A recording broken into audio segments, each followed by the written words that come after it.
repercusión en el mundo exterior. Mientras un agresor únicamente está pensando en ejecutar un daño, a esta persona no se le puede denominar agresor aún, toda vez que no podemos penalizar o bien no podemos intuir que esta persona quiere hacer un daño únicamente con el hecho de pensarlo. Para que exista una agresión, pues tiene que tener una repercusión en el mundo exterior. Otro de los términos que vamos a utilizar es víctima. Y como víctima, pues se considera aquella persona física que de forma directa reciba o sufra actos de violencia, tanto física, psicológica, sexual, económica, laboral o social, dentro de un entorno familiar. A esto quiero poner bastante énfasis porque una víctima no es únicamente una mujer, ¿sí? Una víctima puede ser un hombre, un niño, una niña o un adolescente. Nuestra cultura patriarcal y muchas veces machista nos hace concebir que únicamente las mujeres son las que sufren de violencia. Y esta ideología pues es un obstáculo para que los hombres puedan denunciar actos de violencia que sufren, ¿verdad? Entonces, para que quede claro, en el ámbito de violencia intrafamiliar, no únicamente las mujeres son víctimas, sino que también hombres, niños, niñas y adolescentes. Tenemos también, dentro de los conceptos básicos, las víctimas colaterales.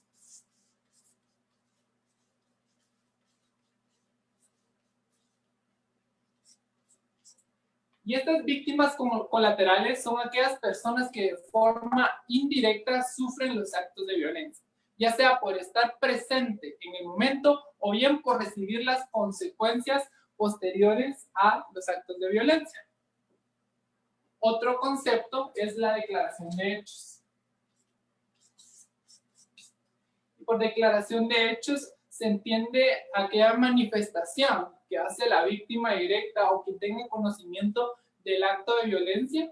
En esta declaración pues es indispensable indicar las circunstancias de modo, tiempo y lugar, así como los detalles de cada acto, para que el funcionario judicial que recibe esta denuncia tenga a bien pues documentar lo que a su criterio sea relevante y con base a eso pues otorgar medidas de seguridad específicas.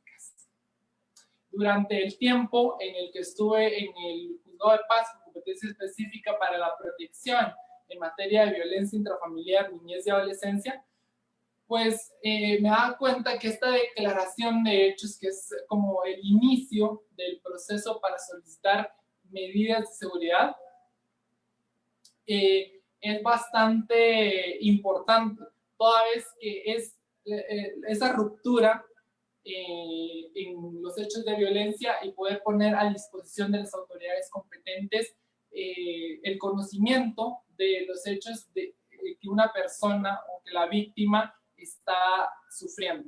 Entonces, dentro de la declaración de hechos, el juez tiene que verificar cuál es ese producto, cuál es como que el foco o el origen que da inicio a todos los actos de violencia posteriores. Les comento esto porque recuerdo muy bien una situación que se dio en el Juzgado de Paz con competencia específica de violencia intrafamiliar, y fue que una víctima acudió al juzgado y durante su declaración de hechos, ella nos contó desde cómo se conoció con el presunto agresor, el tiempo que duraron de novios, qué sucedió durante el noviazgo, cuando se casaron, y recuerdo que la víctima fue tan específica que nos indicó el costo del pastel, de la fiesta, del vestido, y todos los detalles que de su vida marital a partir del matrimonio. Todo esto pues no generaba ningún tipo de violencia, no evidenciaba ningún tipo de violencia. Sin embargo, luego hizo referencia a que ella tenía muchas discusiones con su cónyuge, toda vez que ella siempre le reclamaba que desde que se casaron y ya llevaban casi, no recuerdo si eran 10 o 15 años juntos, ella nunca había recibido una licuadora. Entonces ella le reclamaba al presunto agresor esta situación, y esto era lo que generaba el hecho de violencia intrafamiliar. Entonces esta declaración de hechos sirvió para focalizar cuál era el origen de estas discusiones dentro del núcleo familiar, y pues a la señora se le otorgaron medidas de seguridad, específicamente la de que el agresor no la perturbara, no la intimidara, y se convocó para una junta conciliatoria. En esta junta conciliatoria, pues se dio la comunicación de pareja, que también es bastante importante. Y en esta comunicación de pareja, pues se logró determinar que el señor no sabía que eso era lo que generaba estas discusiones, ¿verdad? Que era la compra de la licuadora. Entonces, recuerdo muy bien que 2 o 3 turnos posteriores, llegó la señora nuevamente y nosotros pensamos que iba a solicitar nuevas medidas de seguridad o ampliar las que ya se le habían otorgado. Sin embargo, la señora pues llegó a contarnos y a agradecernos que por el hecho de haber acudido al juzgado pues, y haber celebrado la conciliación, pues el señor había entendido y no le compró una licuadora, sino que fueron 5, y a partir de eso, pues la señora pudo poner una venta de licuados y de helados, que fue una ganancia también extra para ese matrimonio. Entonces, a lo que quiero llegar es que de la declaración de hechos, pues el funcionario judicial debe documentar lo que a su criterio sea relevante y específico de violencia, para que con base a eso pues se puedan otorgar las medidas de seguridad. Otro de los conceptos básicos es la atención integral. Y la atención integral hace referencia a que todas las medidas de cualquier naturaleza con efectos de ejecución por cualquier institución de gobierno o una institución con afines a la protección en contra de la violencia intrafamiliar, tienen que aproximar a la víctima a la situación en la que se encontraba antes de que estos hechos de violencia se hayan generado. Si el hecho de violencia no hubiese ocurrido, ¿cómo estaría esa persona? Entonces, con base a esa situación, pues se tiene que adoptar la atención integral. Vamos a ver más adelante qué tipos de atención se pueden recibir. Y la finalidad de la atención integral es reconstruir el proyecto de vida y que la persona continúe viviendo de la forma más pacífica posible y encaminado a la libertad, y una de las finalidades, la felicidad de la persona también. Otro concepto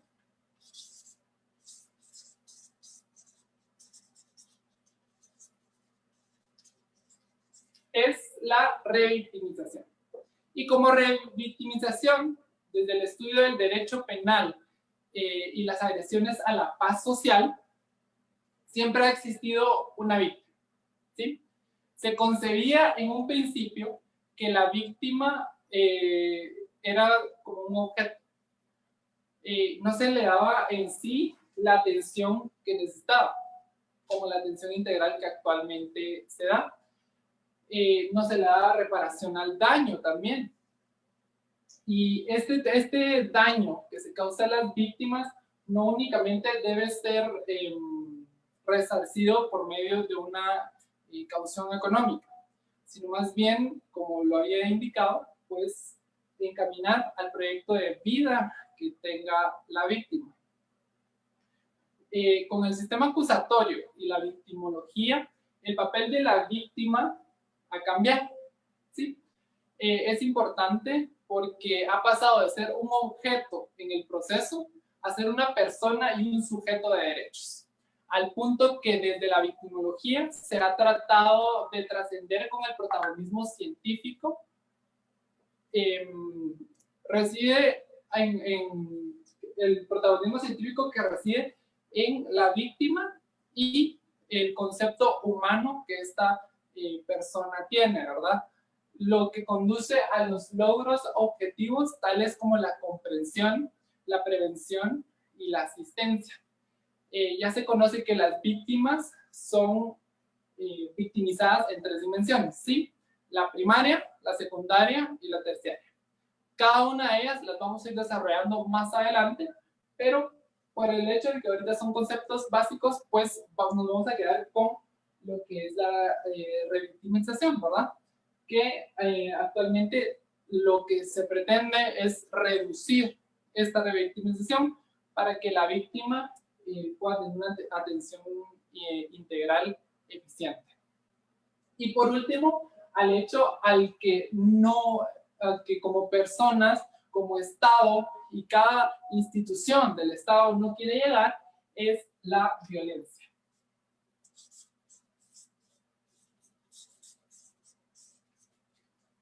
¿Y qué entendemos como la violencia? La violencia en nuestro Código Penal está regulada una conceptualización y hace referencia a que por violencia se entiende física, psicológica y moral. La violencia física es la manifestación de fuerza sobre una persona o sobre una cosa. La violencia psicológica es la intimidación a las personas y por violencia moral se entiende que es cuando ocurre dentro de ciertas situaciones específicas de la víctima. Cuando la víctima ha sido hipnotizada, está bajo efectos de narcóticos o tiene una privación de razón o de sentido, ya sea que el sujeto activo lo haya provocado o que la víctima esté dentro de estas situaciones y que el agresor pues aproveche esta situación para cometer un hecho de violencia, ¿sí? Como les decía, la revictimización o la victimización se encuentra en 3 dimensiones. La primaria, la secundaria y la terciaria. La primaria es aquella victimización que produce el agresor al causarle el daño a la víctima.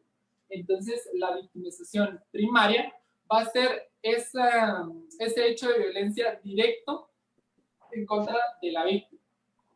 La violencia secundaria es la que ocasiona el sistema jurídico, social y asistencial y se manifiesta en primer lugar a las múltiples ocasiones en que la víctima debe de contar lo sucedido y someterse a exámenes psicológicos, físicos, sexuales, y esto pues la doctrina o ciertas doctrinas lo han considerado como un tratamiento androcéntrico y sexista por parte del derecho penal. Sin embargo, a mi consideración, estos exámenes o estas pruebas que se le hacen a la víctima son necesarias toda vez que dentro de nuestro proceso acusatorio nosotros tenemos que tener evidencias materiales y porque con base a eso, pues posteriormente, posiblemente en un proceso penal, el juez va a resolver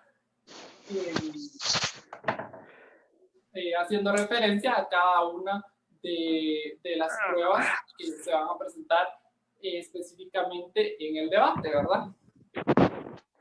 Y por último, tenemos dentro de la para que quede más claro, dentro de la victimización secundaria, es esta generación de contar y volver a contar y volver a contar la misma historia por parte de la víctima. Entonces, lo que actualmente se pretende es que la victimización secundaria se reduzca lo más que se pueda, porque la víctima ya en la victimización primaria, por el hecho de haber recibido una agresión o un tipo de violencia, ya esto pues impacta dentro de su vida.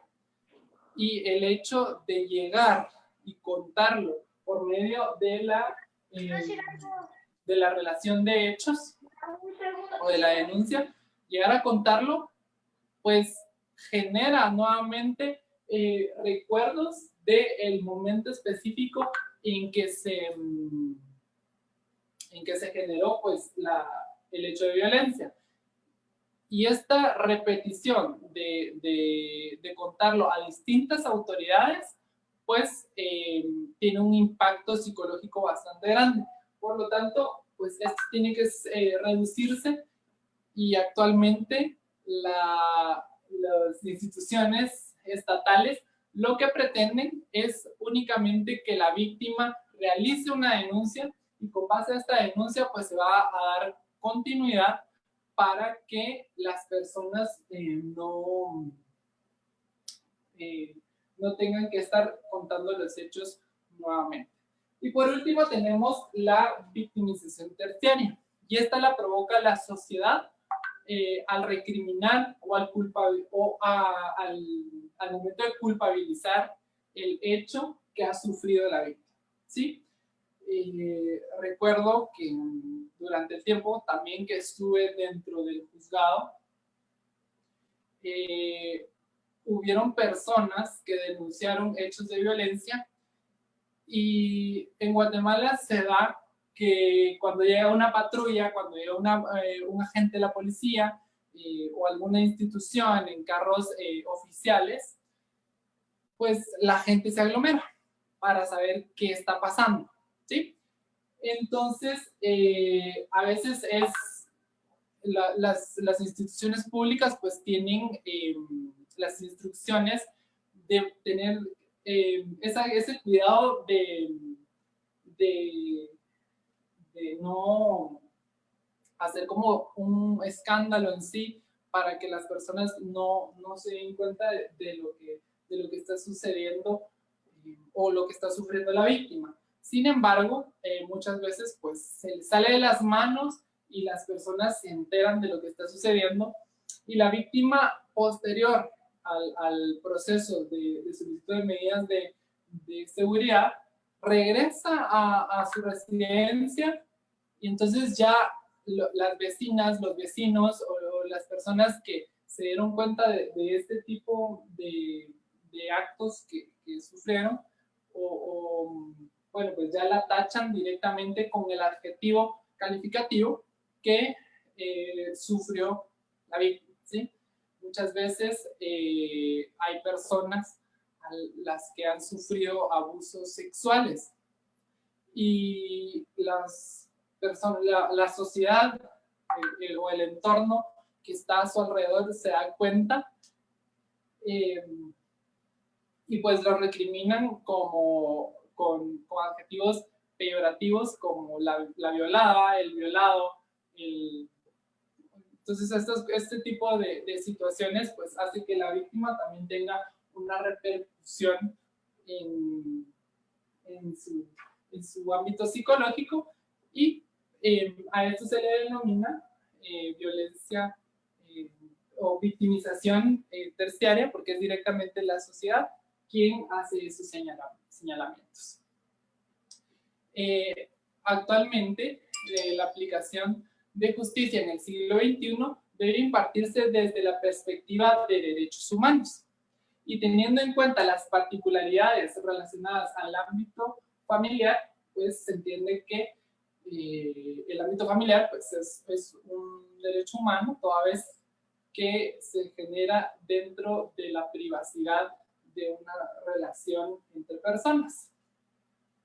La violencia intrafamiliar constituye aquellos actos violentos en contra de la vida, la integridad, la libertad y la indemnidad sexual en cualquier etapa de la vida de una persona. Hay aspectos bastante importantes que merece la pena mencionar, y es con relación a los efectos que busca el agresor dentro de la víctima. Con base a estudios sociológicos se ha determinado que hay muchos elementos que son congruentes con cada uno o con muchos de los casos de violencia intrafamiliar. Y lo que busca el agresor generalmente es, en primer lugar, limitar la libertad. Y se limita la libertad con el hecho de que el agresor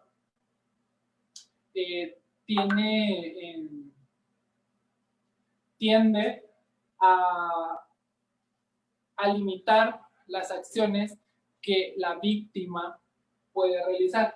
Recordemos que en Guatemala toda persona mayor de edad pues tiene libertad de acción. Sin embargo, dentro de una vida en la que existe violencia intrafamiliar, la víctima sí tiene muchas restricciones. Por el hecho de no poder vestirse de determinada forma, esto es una limitación a la libertad. El hecho de no poder maquillarse es una limitación a la libertad también, ¿sí? Entonces, esto es uno de los puntos que el agresor aprovecha y que busca para la finalidad última que vamos a ver más adelante. Otra es mantener a la víctima en posición de sometimiento. Y dentro de este elemento, cabe mencionar que se generan acá muchos sexismos, ¿sí? Como bien decía al inicio, en la cultura patriarcal y machista de nuestra sociedad guatemalteca, la mujer o los niños incluso se han visto dentro de esta limitación en donde existe un pater familia, ¿sí? Entonces este pater familia lo que hace es proporcionar todo lo necesario para el giro ordinario de la familia. Sin embargo, esto genera una dependencia por parte de los miembros de la familia. Entonces, esto genera un agrado para el agresor, porque el hecho de que las personas no puedan tener sus recursos económicos hacen que se genere un sometimiento.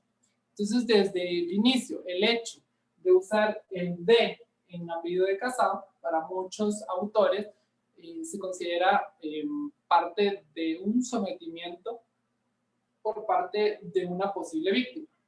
Recordemos que el uso del de en las mujeres es un derecho y no es una obligación. Por lo tanto, algunos están de acuerdo, otras personas pues, no lo van a estar. Sin embargo, para hablar un poquito con relación a los efectos que busca el agresor con relación al sometimiento, esto es parte de ello, y parte de ello también es el sexismo que les comentaba, ¿verdad? Muchas veces dentro de la sociedad guatemalteca se ha hecho muy común el hecho de que en relaciones desiguales de poder, generalmente entre hombre y mujer, entre cónyuges o entre personas que comparten una vida marital, el hombre llama a la esposa de una forma sexista. Entonces, sexista en el sentido de sometimiento. Y le dice mi hija, le dice, no sé, adjetivos que hacen generar, pues, lo que busca el agresor, que es un sometimiento, ¿sí? Entonces, el hecho de llamar con diminutivos a la pareja también hace que el agresor inicie un proceso de sometimiento. Obviamente, muchas veces esto no es generalizado, ¿sí? Porque si le dicen chiquitita, por ejemplo, chiquitito, no quiere decir que específicamente sea un sexismo, sino que puede ser un sexismo de sometimiento, sino que puede ser directamente un cariño. Entonces, dependiendo de las repercusiones que tenga estas frases, pues se va a determinar si específicamente es un sometimiento o bien es un cariño entre las personas. Otro de los efectos que busca el agresor es el daño físico. El daño físico es uno de los mayores daños que se generan cuando existe violencia intrafamiliar. Pero en la violencia intrafamiliar muchas veces no se dan daños en la integridad de la persona en partes evidentes, como la cara, las manos, ¿verdad? Que las tenemos casi siempre a la intemperie, sino que el agresor busca espacios cubiertos para poder generar este tipo de agresiones. Puede ser en el estómago, en la parte pectoral, en la espalda, en los glúteos, en las piernas. Entonces, esto es lo que generalmente utilizan los agresores para causar este daño físico. También tenemos el psicológico. El daño psicológico es un efecto también que busca el agresor y que va de la mano con la limitación de la libertad y el sometimiento. Otro de los efectos que busca el agresor es limitar la economía. Limitar la economía de la víctima. ¿Y esto por qué? Porque trunca el proyecto de vida. Más adelante vamos a ver cómo, pero muchas veces por el hecho de sometimiento y que el agresor considera que la víctima es menos que él, incluso le guarda hasta el DPI y le dice, ok, ya sacaste tu DPI, pues yo lo guardo, porque sos tonto, porque sos tonta, porque lo puedes perder por esto. Entonces, esto repercute en la economía de la persona y trunca los proyectos de vida que puede tener como humano la víctima. El otro de los efectos que busca el agresor es la pertenencia sexual. Recordemos que la libertad sexual, más adelante lo vamos a ver, los ámbitos de la violencia, pero para adelantarlo un poquito, el ámbito sexual va de la mano con el efecto de truncar la libertad, toda vez que el agresor lo que pretende es apropiarse de la vida sexual de la víctima. Y todos estos efectos que busca el agresor dan como efecto final la anulación de la víctima. Entonces, si sumamos todo esto, todos estos pequeños actos que tienen efectos por parte del agresor a la víctima, lo que tenemos como fin es la anulación de la víctima. La víctima se siente menos persona, siente que sin el agresor muchas veces la víctima no puede desarrollarse, no puede vivir, no puede ser, y esto ya es un hecho de violencia intrafamiliar. Y esta violencia intrafamiliar, pues, tiene espacios de ejecución. Tiene la manifestación en el ámbito público y en el ámbito privado.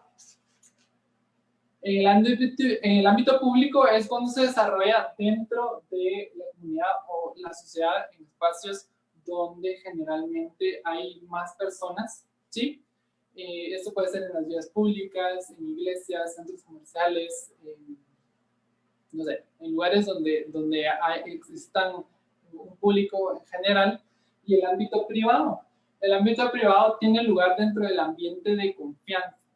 Es el seno familiar o la unidad doméstica en donde se desarrollan las relaciones interpersonales, ¿sí?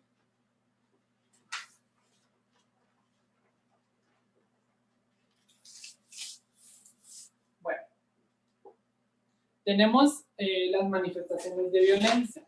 La violencia intrafamiliar tiene manifestaciones de diferentes tipos. En general, pues los actos ocasionados por un agresor en contra de una víctima en el contexto familiar, unidad doméstica o relaciones interpersonales en los diferentes ámbitos, como lo indicábamos anteriormente,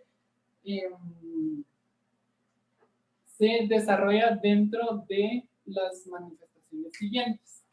La primera de ellas es la violencia intrafamiliar en su manifestación física.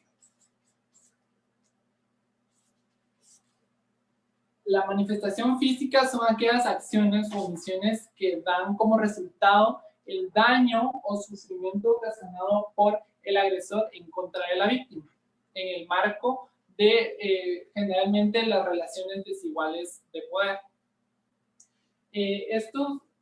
Este tipo de violencia constituye rasgos externos que presentan alteraciones en el cuerpo físico de la víctima, lo cual se manifiesta por medio de hematomas, quebraduras, fracturas, hemorragias, sangrado. Y dentro de la violencia física hay un elemento fatal también, que muchas veces se inicia con este tipo de manifestaciones corporales, como los hematomas y quebraduras, pero la finalidad, la última consecuencia, pues es incluso la muerte de la víctima. Tenemos también una manifestación sexual. Y estas son las acciones que atentan contra la libertad e integridad sexual, que tiene como resultado el daño o sufrimiento ocasionado en el marco de relaciones desiguales. A los administradores, solo para verificar, porque me están indicando por acá que hay personas que quieren unirse a esta presentación y están todavía pendientes. Licenciado Jorge, si podría agregar a las personas. Buenas noches, compañeros. A mí no me aparece ningún participante pendiente de aceptar. Ok, gracias. Bueno, vamos a continuar entonces. Como indicábamos, ¿verdad? Dentro de la violencia intrafamiliar también está la manifestación sexual, y estas son las acciones, muchas gracias, las acciones que atentan contra la libertad e indemnidad sexual, que tienen como resultado el daño o sufrimiento ocasionado en el marco de las relaciones desiguales de poder, ¿sí? Que impiden decidir libremente el ejercicio de la sexualidad de una persona. Dentro de este ejercicio de la sexualidad o de la libertad sexual de la persona está el uso de métodos anticonceptivos, las formas de protegerse contra enfermedades de transmisión sexual, infecciones de transmisión sexual, e incluso, como decía, ¿verdad? El hecho de los embarazos forzosos también es una limitante a la libertad sexual que puede tener una persona. Tenemos también la manifestación de violencia intrafamiliar en su modalidad de violencia psicológica. Y estas son acciones que pueden producir sufrimiento o daño emocional o psicológico a la víctima directamente, por medio de acciones, amenazas, represión o consecuencias a otros miembros integrantes del grupo familiar. Y esto es con el objeto de intimidar, menoscabar o limitarle la autoestima de la víctima y pues degradar hasta cierto punto, degradarla como persona humana, ¿verdad? Y con base a este tipo de violencia, pues se controla, como lo referíamos anteriormente, ¿verdad? Se genera un control y un sometimiento por parte de la víctima a favor del agresor. Esto produce pues un debilitamiento progresivo de la víctima y genera pues obviamente cuadros depresivos que implican perjuicio en la salud mental, autoestima y desarrollo personal de la víctima. Otra de las modalidades de la violencia intrafamiliar es la económica. Y estas son acciones u omisiones que impiden a la víctima el uso, goce, disponibilidad y accesibilidad a los bienes materiales que le pertenecen. Le pueden pertenecer por derecho, por vínculo matrimonial, por una unión de hecho, por haber aceptado una herencia, por ejemplo. La pérdida, la sustracción, destrucción de instrumentos de trabajo son elementos que generan violencia económica, ¿sí? Y de igual forma, pues los recursos propios de la víctima cuando el agresor se apropia de ellos. Bueno, estas son las 4 modalidades de la violencia que puede haber dentro del entorno familiar. Y estas diferentes manifestaciones de violencia deben ser detenidamente observadas por los jueces, toda vez que desde el enfoque de la cultura patriarcal y machista, que también puede ser feminista, paternalista, matriarcal, ¿sí? Porque recordemos que, como dijimos en un inicio, la víctima no únicamente es una mujer, sino que puede ser un hombre. La víctima pues tiene diversas formas de depender del agresor.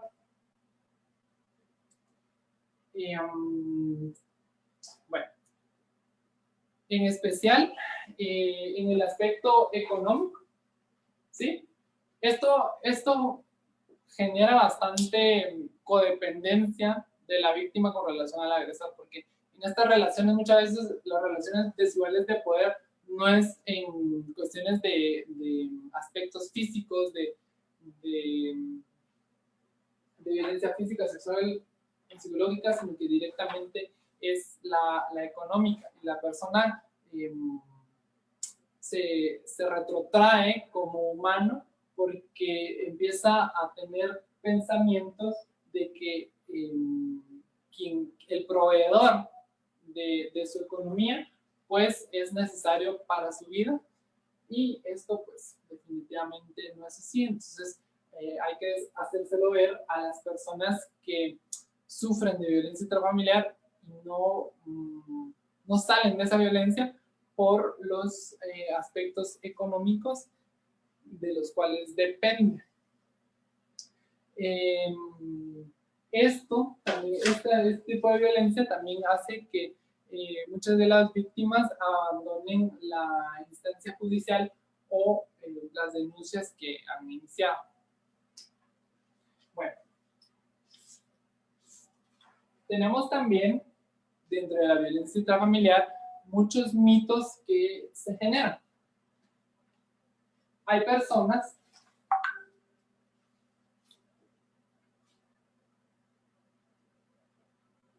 ok, a ver, solo permítanme.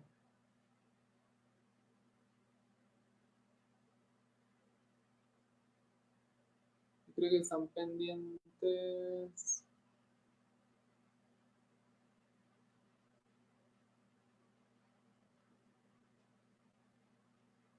Ok, bueno, vamos a seguir.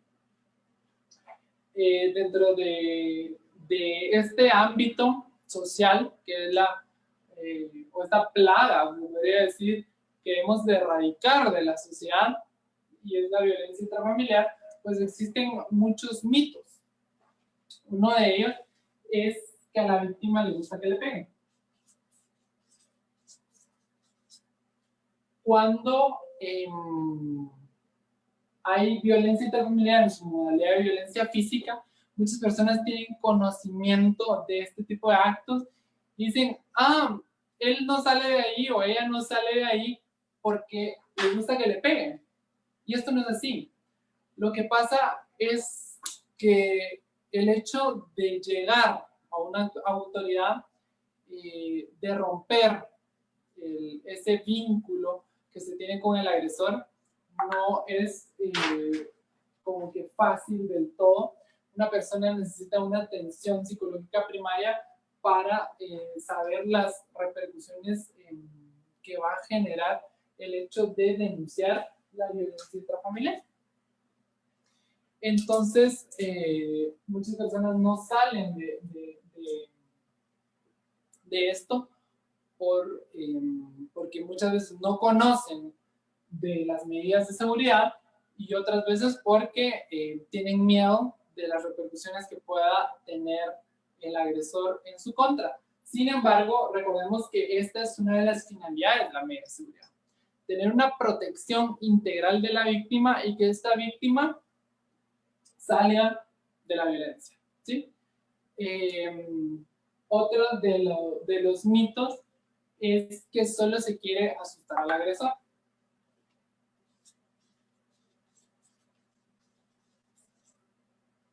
Y muchas veces las personas por un conflicto que, como les indicaba al principio, el conflicto de la licuadora, por ejemplo, muchas veces las personas lo que necesitan es una comunicación y saber cuál es el problema que está, o cuál es el origen de que se generen las discusiones o los problemas, ¿verdad?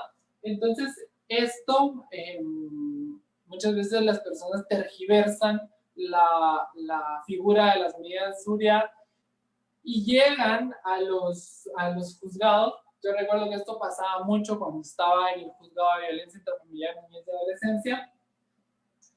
Llegaban las víctimas y decían, quiero medidas de seguridad porque quiero asustar a mi pareja, a mi cónyuge, y a veces yo me ponía a pensar, ok, ¿usted quiere que nosotros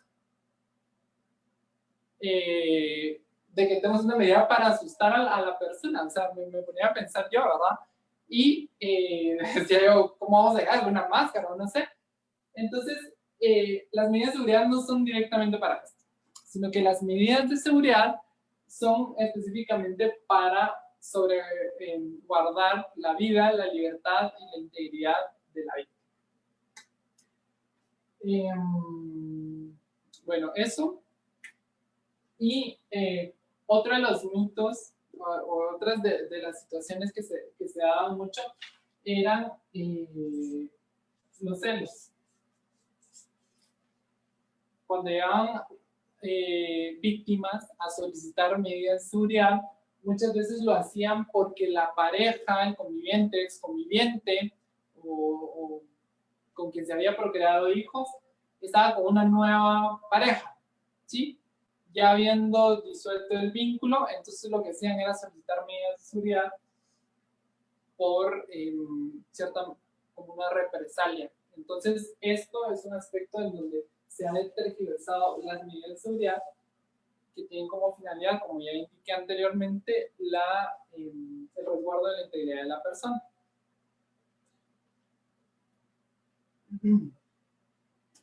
A ver, otro de los aspectos dentro de la violencia intrafamiliar es el hecho de por qué las personas al sufrir de violencia intrafamiliar continúan en ese entorno.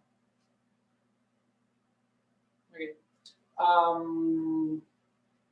Y se hace la pregunta, ¿verdad? ¿Por qué las víctimas de violencia intrafamiliar aguantan o se quedan dentro de esa convivencia que solo les genera una repercusión negativa? Las diferentes manifestaciones de violencia que padecen las víctimas de forma simultánea durante mucho tiempo es debido a que se generan muchos síndromes psicológicos, los cuales llevan a mantenerse dentro del espiral de la violencia. Y esto lo vamos a explicar acá. Entonces, el espiral de la violencia es este entorno en el que se encuentra la víctima, ¿sí? Leonard Walker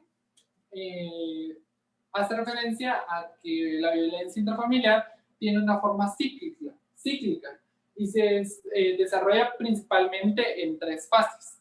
La primera de ellas es la fase de tensión.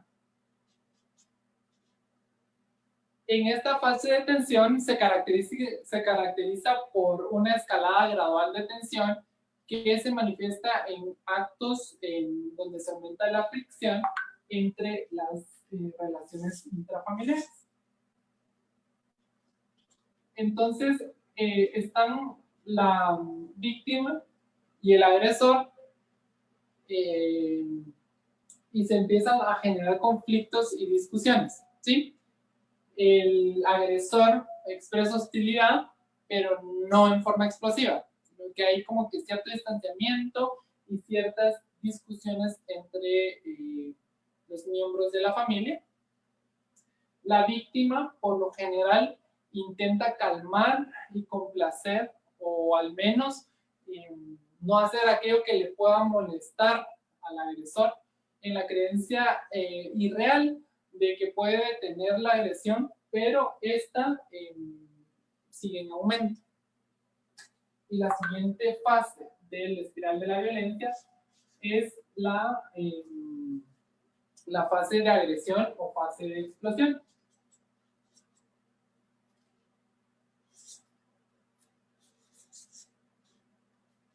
Bueno, dentro de esta fase es directamente en donde estalla la violencia en cualquiera de sus ámbitos, tanto física, sexual y psicológica.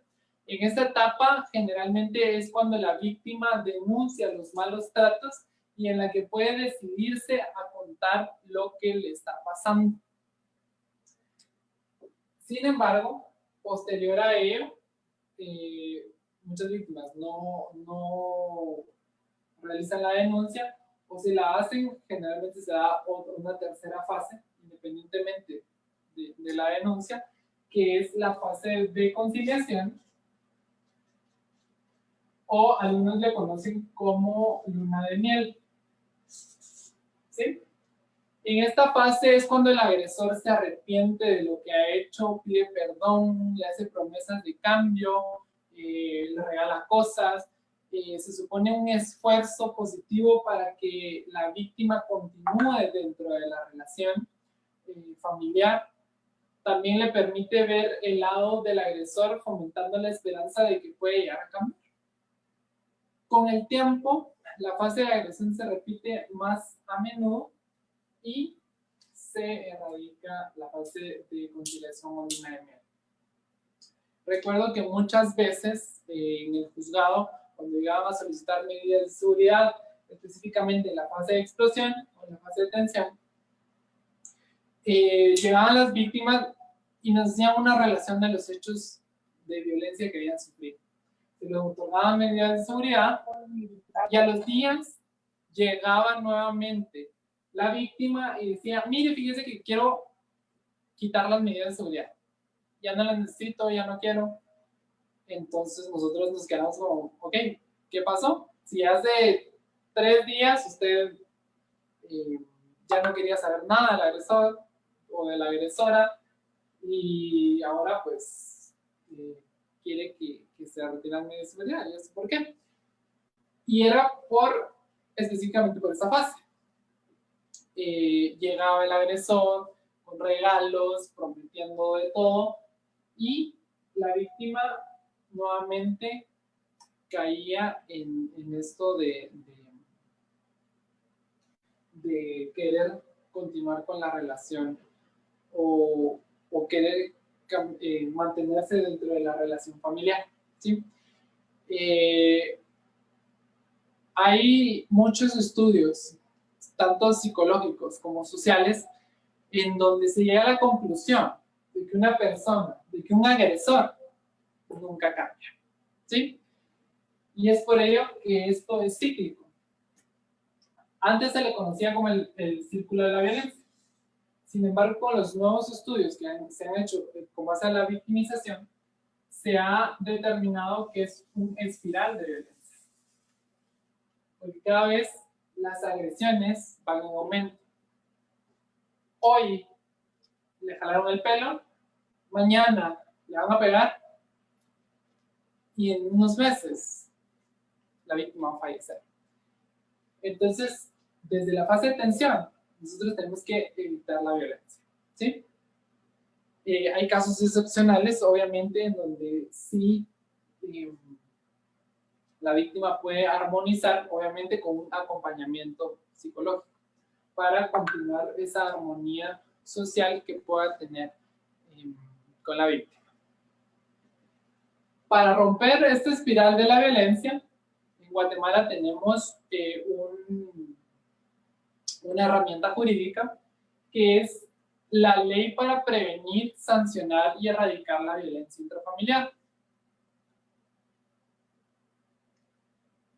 Este es el decreto 97-96 y en él especifica que la violencia intrafamiliar son todos aquellos, constituye violencia intrafamiliar toda violación a los derechos humanos y por los efectos de la ley para prevenir, sancionar y erradicar la violencia intrafamiliar debe atenderse como cualquier acción o omisión que de manera directa o indirecta causar el daño o sufrimiento físico, sexual, psicológico o patrimonial, tanto en el ámbito público como en el ámbito privado, a persona integrante de un grupo familiar por parte de parientes, conviviente, exconviviente, cónyuge, excónyuge, o bien con quien se haya procreado hijos o hijas. La ley de violencia intrafamiliar regula la aplicación de medidas de protección que van a ser necesarias para garantizar la vida, la libertad, la integridad, la seguridad, la dignidad y la libertad de las víctimas de violencia intrafamiliar. Asimismo, pues tiene como objetivo brindar protección especial a mujeres, niños, niñas, ancianos, ancianas y personas discapacitadas, tomando en consideración las situaciones específicas en cada uno de los casos que se llegan a conocer con relación a violencia intrafamiliar. Las medidas de seguridad o medidas de protección se aplican independientemente de las sanciones establecidas de las sanciones que se puedan aplicar con relación a un proceso penal, ¿sí? Por haber un hecho constitutivo de delito o alguna falta. La modalidad o cómo dar inicio a un proceso de solicitud de medidas de seguridad, pues es con base a lo que indicamos anteriormente, ¿verdad? Que es la relación de los hechos. Se hace una presentación de los hechos por medio de una denuncia. La denuncia o solicitud, pues, de protección de las medidas de seguridad podrá hacerse de forma verbal o de manera escrita. Y hay un aspecto bastante importante, que esta solicitud puede hacerse directamente por la víctima, vamos a verlo más adelante, pero no es necesario el auxilio de un abogado. Entonces, la víctima puede acudir sola al juzgado para solicitar las medidas de seguridad. Con relación a quiénes o qué personas pueden solicitar las medidas de seguridad, pues cualquier persona, sin importar su edad, que haya sido víctima de actos que constituyan violencia intrafamiliar, puede hacer su denuncia. Las personas cuando la víctima o agraviada sufra de incapacidad física o mental, o cuando la persona se encuentra impedida para solicitarlas por sí mismo, pues puede acudir a una tercera persona.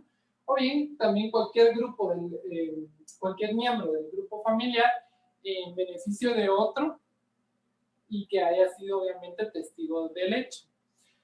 Miembros de servicio de salud o personal directivo de centros académicos o educativos, médicos que por razones de su ocupación tienen contacto directo con la víctima, para quienes la denuncia tiene carácter, pues, obviamente obligatorio, de conformidad con la ley.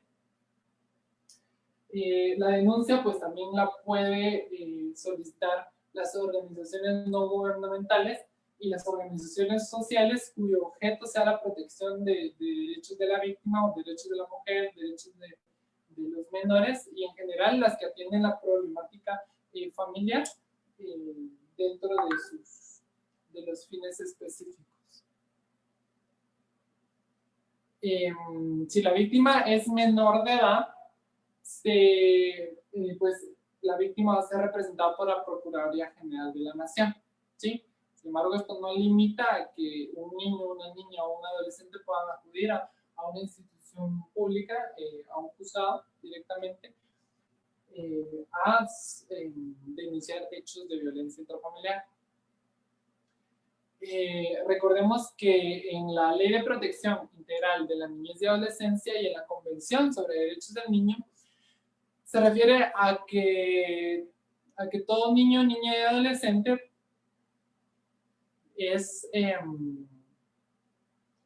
tiene el derecho de opinión. Y con base a ese derecho, que es como el artículo 28 de la Constitución, el derecho de petición, con base a ese derecho, pues nosotros podemos escuchar a esos niños y por eso es que pueden ellos también acudir directamente, porque recordemos que la violencia intrafamiliar es directamente un atentado a los derechos humanos y como niños también son sujetos de derecho, ¿verdad? Y por eso pues pueden acudir directamente. Las instituciones de recibir las denuncias son el Ministerio Público, a través de la Fiscalía de la Mujer, la Oficina de Atención Permanente y la Oficina de Atención a la Víctima, la Procuraduría General de la Nación, por medio de la Unidad de Protección de Derechos de la Mujer, los juzgados de familia, los bufetes populares y el Procurador de Derechos Humanos, ¿verdad? La Procuraduría de Derechos Humanos. En la ciudad de Guatemala y hay actualmente otros juzgados que se están inaugurando, que son juzgados de paz con competencia específica para la protección en materia de violencia intrafamiliar, niñez y adolescencia amenazada o violada en sus derechos. Entonces, el giro ordinario de este tipo de juzgados es directamente otorgar medidas de seguridad a favor de las víctimas.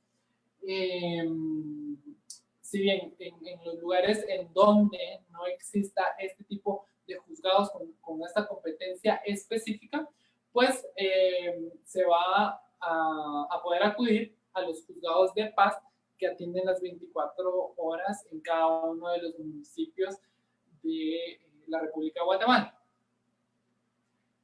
Ahora bien, con relación a las medidas de seguridad,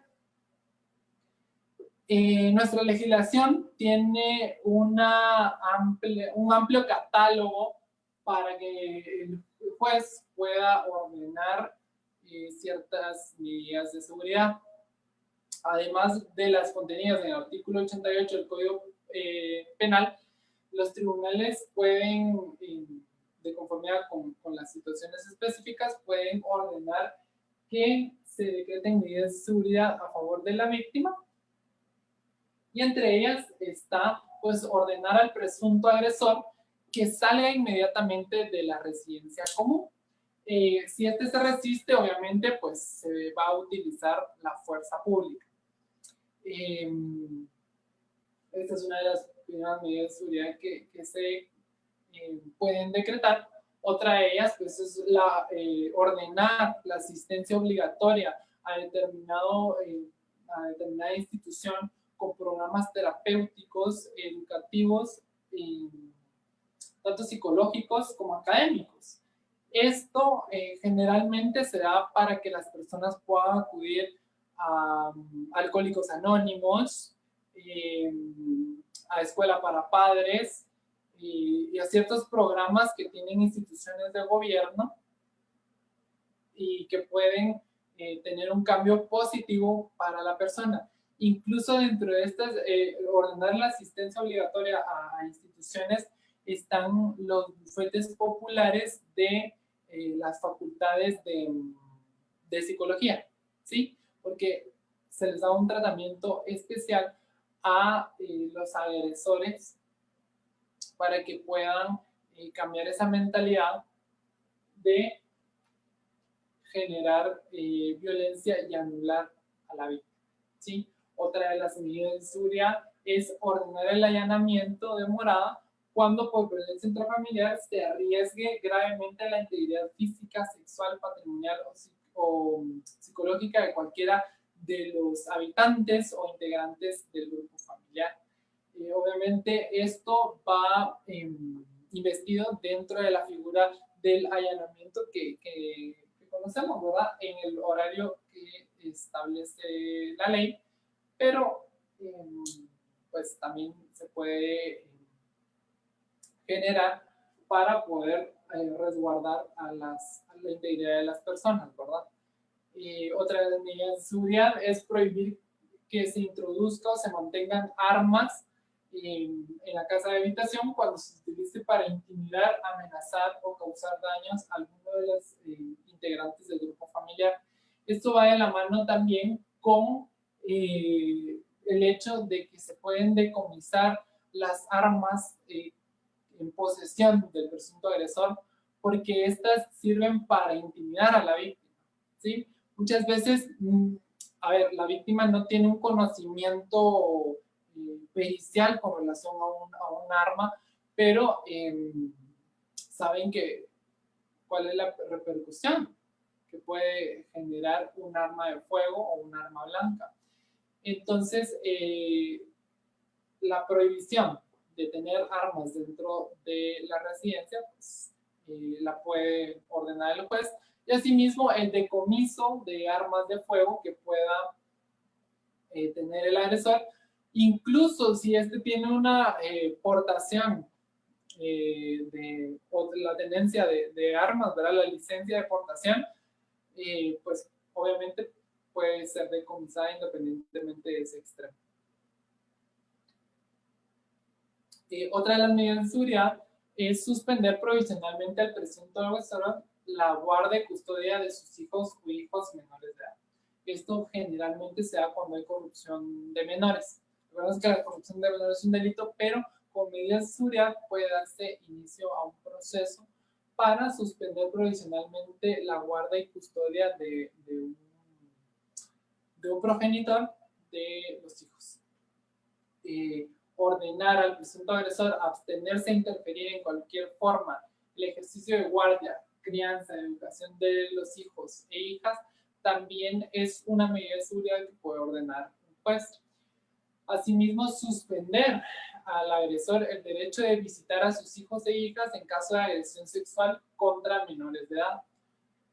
Prohibir al presunto agresor que perturbe o intimide a cualquier integrante del grupo familiar. Esta es una de las medidas de seguridad que más se da, ¿sí? La de prohibir al presunto agresor que perturbe o intimide a cualquier integrante del grupo familiar, y la medida de seguridad de prohibir al presunto agresor el acceso al domicilio temporal o permanente y a su lugar de trabajo o estudio. A ver, tengo por acá unos comentarios, vamos a verificar.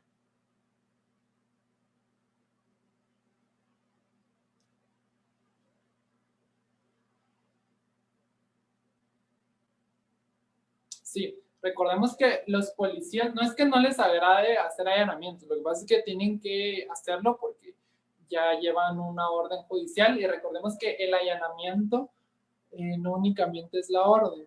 Ahorita les voy a explicar un poquito de eso. Muchas cosas, ¿sabes? Sí.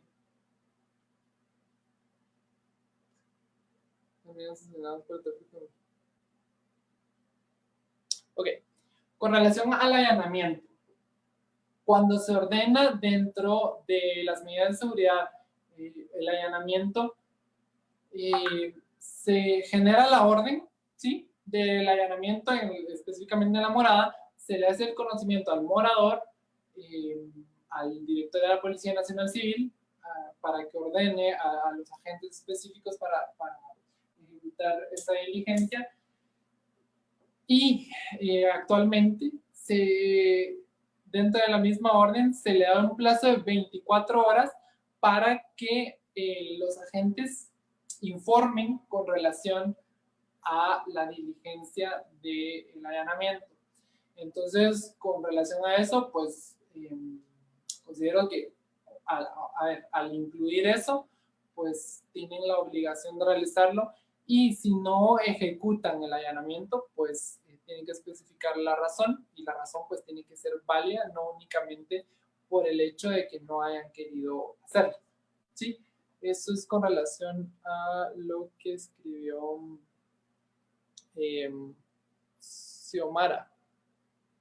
Lisbeth Xiomara Carranza. Gracias. Espero que haya quedado un poquito claro lo del allanamiento.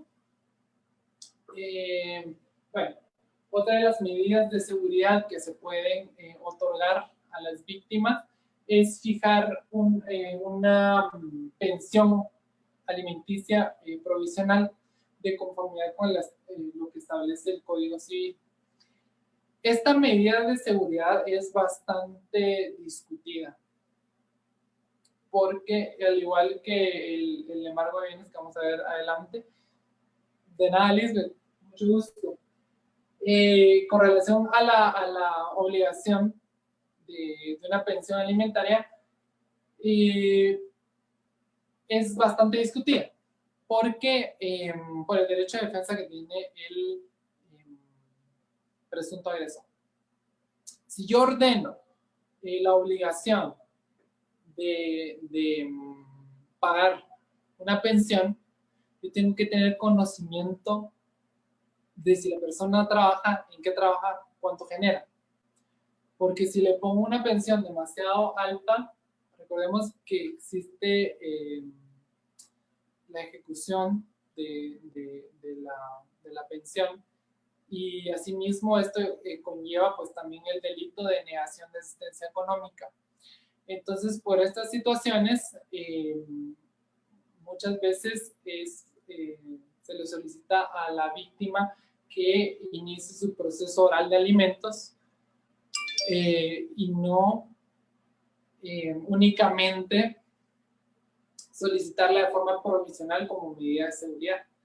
Entonces, con base a eso, esta medida de seguridad generalmente no se otorga, sino que se encamina a la víctima para que pueda iniciar un proceso de juicio oral de alimentos, porque recordemos que el presunto agresor tiene 3 días para oponerse, y esa oposición generalmente se accede, ¿sí? Porque no podemos nosotros determinar cuánto es lo que está generando la persona, o si tiene un trabajo estable o si no tiene trabajo, ¿sí? Entonces, con base a eso, la obligación de una pensión alimentaria provisional generalmente no se da. La disposición de embargo preventivo de bienes también es una medida de seguridad que especifica la ley, pero que muchas veces no podemos tener certeza de que incluso de que el bien existe, ¿sí? Nos puede decir, él tiene un carro, pero ese carro puede ser de la empresa, no directamente del agresor. Entonces tenemos que, se tiene como que bastante cuidado para otorgar estos dos tipos de medidas de seguridad. Obviamente se pueden dar, está tipificado en la ley, pero existen estos problemas que más que favorecer a la víctima, muchas veces tiene repercusiones, porque la víctima se queda en estado de indefensión, porque las medidas de seguridad quedan sin razón, toda vez que se le otorga la oposición, se decreta con lugar la oposición por parte del agresor, y la víctima pues queda sin medidas de seguridad. Otra de las medidas de seguridad que establece esta ley es levantar un inventario de los bienes muebles que existen dentro de la habitación, ¿sí? Esto para establecer el menaje de casa, principalmente. Si la víctima egresa de la residencia común, este inventario va a poder servirnos para establecer qué hay dentro de la habitación, ¿sí? Dentro de la residencia, ¿verdad?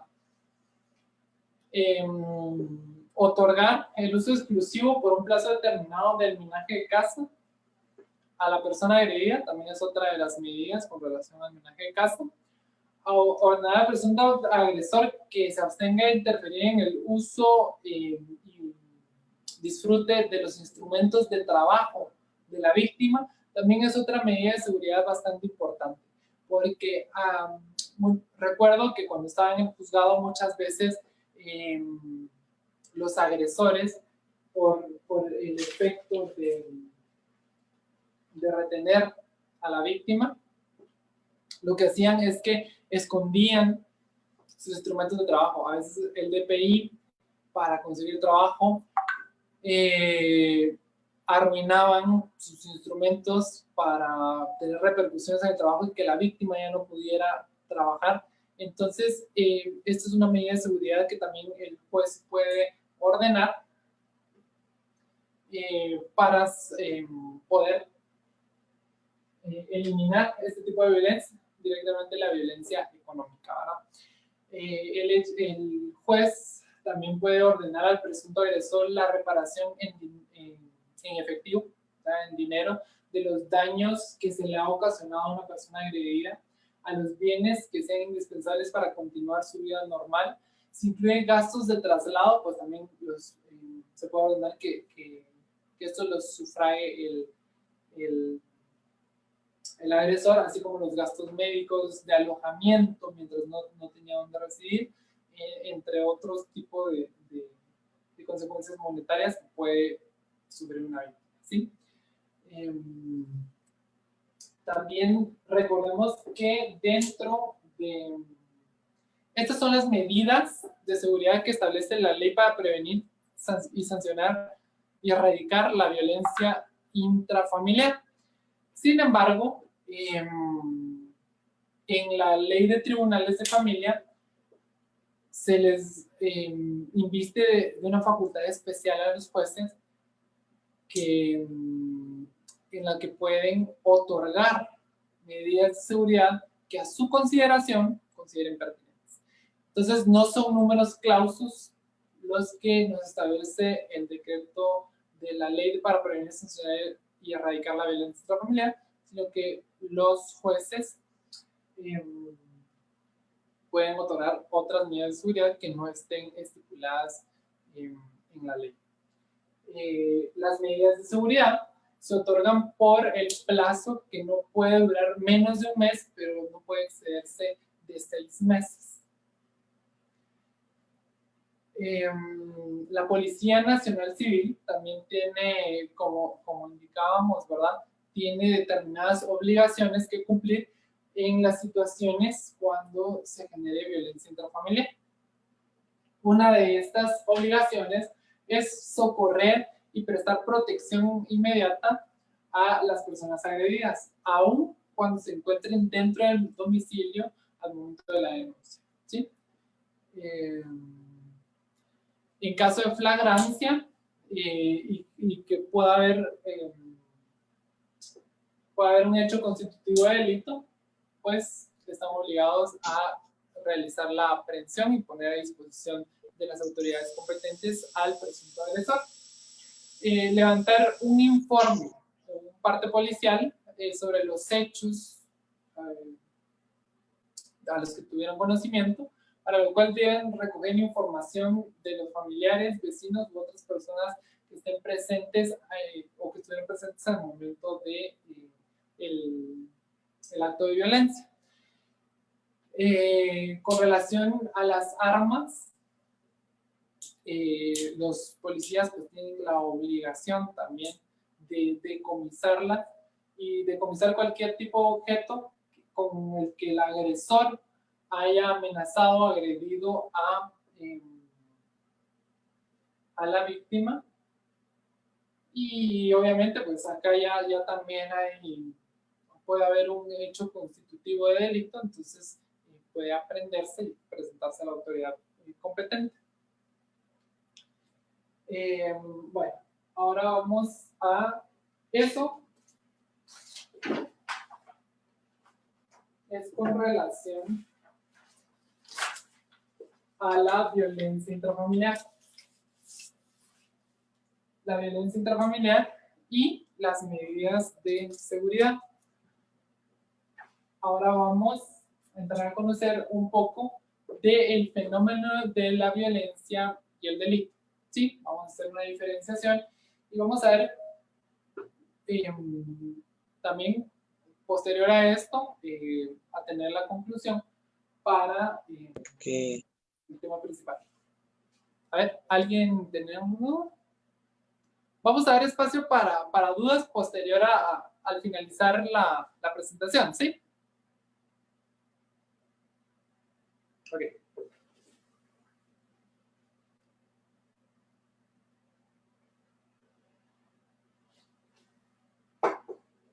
Bueno, dentro del ámbito social tenemos dos tipos de fenómenos: la violencia y el delito. La violencia es el uso intencional de la fuerza o el poder físico de hecho o amenaza contra uno mismo, contra otra persona, contra un grupo o una comunidad, que resulte o pueda resultar con lesiones, daños psicológicos, trastornos, limitaciones al desarrollo o privaciones para el desarrollo personal. Esto es la violencia. Por otra parte tenemos el delito. El delito, pues, como bien sabemos, es aquella acción típica antijurídica que la ley previamente ha considerado como prohibir, ¿sí? Y con base a esto, pues, hay una repercusión, que es la penalidad. Los comportamientos violentos y delictivos son resultados de interacciones entre factores que operan a nivel individual y a nivel social. Algunos rasgos individuales son adquiridos desde la concepción, desde el embarazo, durante el nacimiento, durante el desarrollo o adaptación al medio social, y pueden favorecer a la inclinación a conductas que se consideran antisociales. Si el medio ofrece como las recompensas o posibilidades, factores facilitadores y de bajo riesgo, es muy probable que el comportamiento tenga como repercusión un comportamiento delictivo, ¿sí? La evidencia disponible muestra también que el paso de ideación violenta o delictiva al comportamiento asociado varía de acuerdo a la edad del sujeto. Esto lo vamos a ver por medio de una curva o de una gráfica que vamos a ver más adelante. Pero vamos a dar inicio con relación a los factores asociados a la violencia y el delito, ¿sí? Entonces, tenemos dos escenarios, ¿sí? Como dijimos, individual y social. Puede ser lo micro y lo macro, ¿sí? Entonces, tenemos dentro de los factores asociados a la violencia y el delito, los factores socioculturales.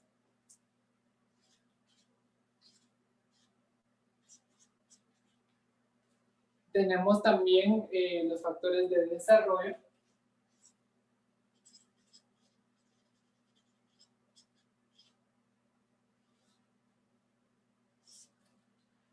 Y los factores que, como bien decíamos, inician desde la concepción, que son los factores neurobiológicos.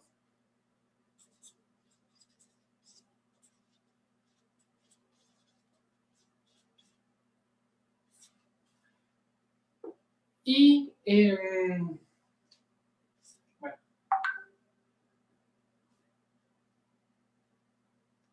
a ver. Bueno, vamos a explicarlo la violencia, porque yo creo que ya vamos a tener que terminar. Vamos a explicar lo de la violencia, cómo se genera de de forma rápida. Y bueno, estos son los factores a nivel micro, que es la interrelación de diversos factores internos del individuo.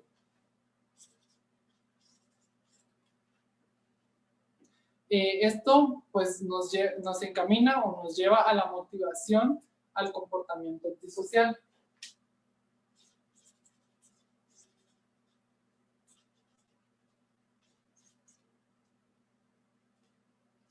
Y de este comportamiento antisocial se puede desarrollar también los factores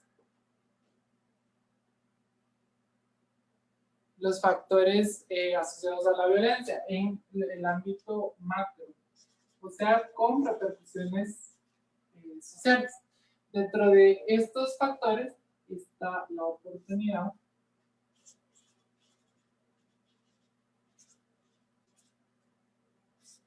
tenemos también el control social o formal,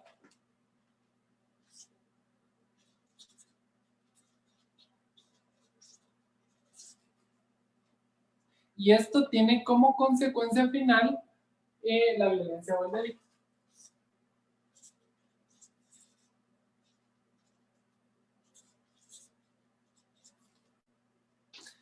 A ver, solo termino de explicar esto y vamos a pasar a las preguntas porque creo que ya es momento de finalizar. Creo que por acá me lo pusieron.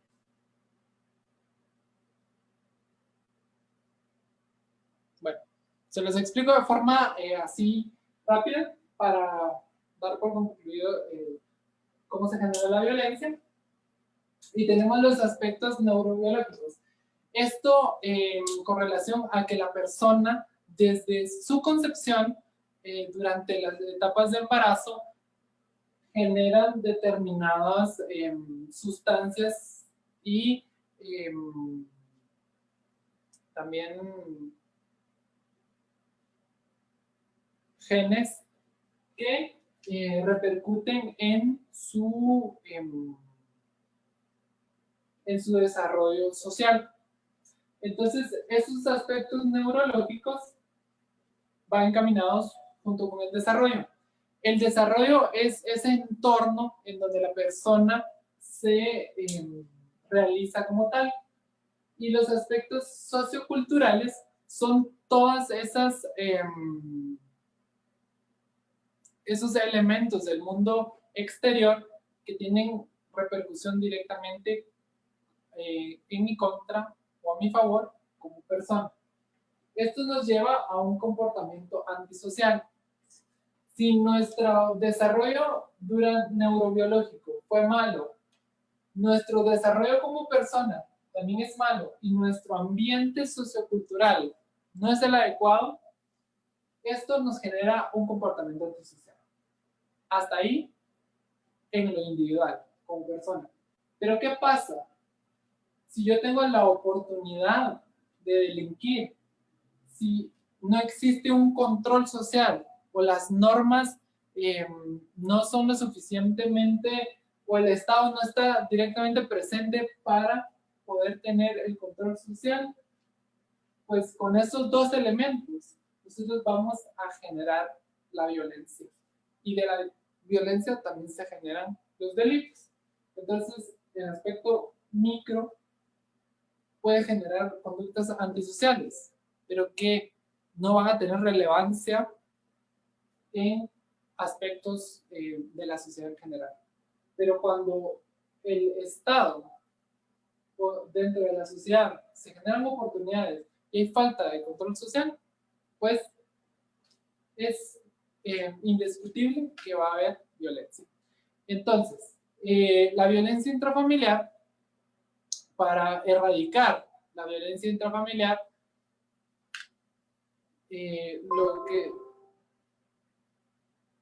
lo que es necesario es hacer saber a las autoridades en los momentos de tensión, por medio de la herramienta jurídica de las medidas de seguridad, para nosotros poder limitar, llegar a la segunda etapa o a la fase 2 de la espiral de la violencia, que es la explotación.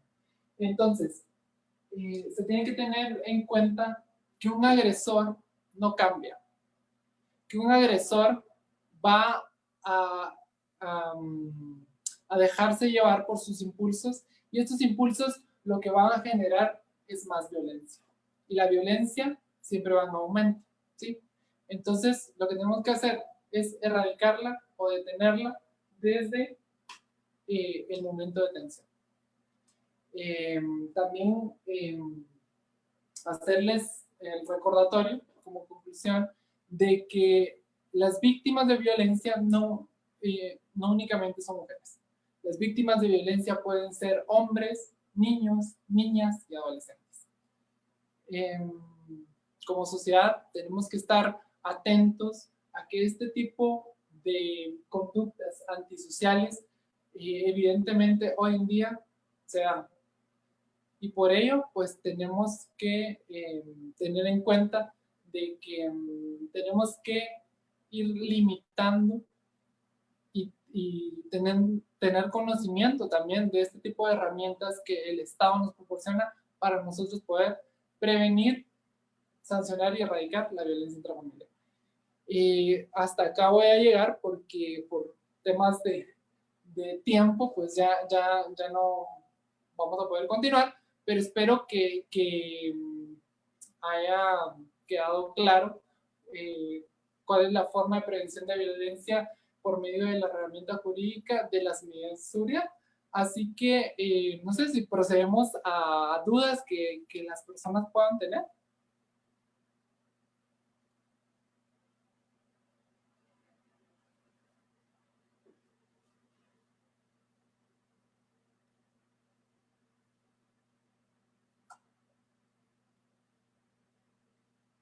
A ver, o los asistentes que están conectados, si tienen alguna duda, pueden consultar. Buenas noches, Lick. Una pregunta.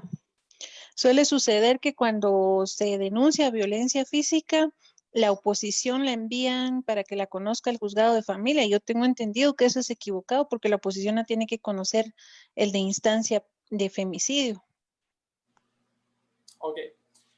Gracias por su pregunta, Sara Trocoli. Le comento. En el proceso de violencia intrafamiliar, en el proceso de medidas de seguridad por violencia intrafamiliar, la misma ley establece que son los juzgados de familia quienes conocen de la oposición, ¿sí? Porque esto se genera por medio de un incidente en la vía civil. Entonces recordemos que un juzgado penal no puede conocer de procesos civiles. Ahora bien, ¿qué pasa cuando una víctima denuncia agresión de tipo físico? ¿Sí? Estas agresiones, aparte de que se le va a otorgar medidas de seguridad con base a la ley de protección, a la ley para erradicar y sancionar la violencia intrafamiliar, se va a certificar lo conducente en contra del agresor por la posible comisión del delito de violencia contra la mujer en su modalidad de violencia física. Este es el proceso penal y el proceso de medida de seguridad va a ser en la vía civil. ¿Queda claro, Sara Trocol? No, ¿qué sucede cuando, por ejemplo, es que en estos casos la Cámara Penal ordenó que se conozca por medio de un incidente conforme el 150 bis del Código Procesal Penal la oposición cuando es violencia física? Porque ella es constitutivo de un delito, entonces debe conocer el de competencia penal, que en este caso es femicidio, no debe conocer familia. Ok, es que acá hay una contraposición con relación a lo que establece directamente el decreto 97-96, que inviste a este proceso, y como bien lo decía, ¿verdad? Es un incidente, pero en la vía civil. La Corte ordenó este tipo de incidentes que se tramiten en los juzgados penales. Sin embargo, esto, a mi consideración, no es procedente. Lo que se tiene que hacer es tramitar la oposición por medio del juzgado de instancia de familia y certificarlo conducente por el delito de violencia contra la mujer, en su modalidad de violencia física, al juzgado de femicidio.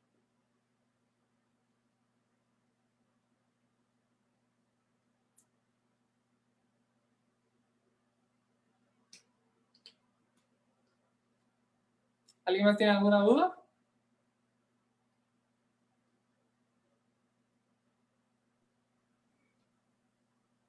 Considero que si nadie hace alguna pregunta, licenciado, pues podríamos dar por finalizada la participación.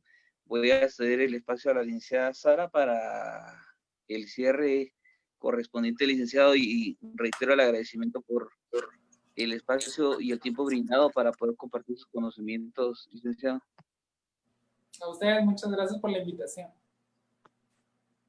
Muy bien, estimados colegas, esto ha sido todo por hoy. Muchas gracias a todos por el tiempo que se tomaron para compartir con nosotros. El licenciado, muchas gracias por participar con nosotros. Feliz noche. Buenas noches.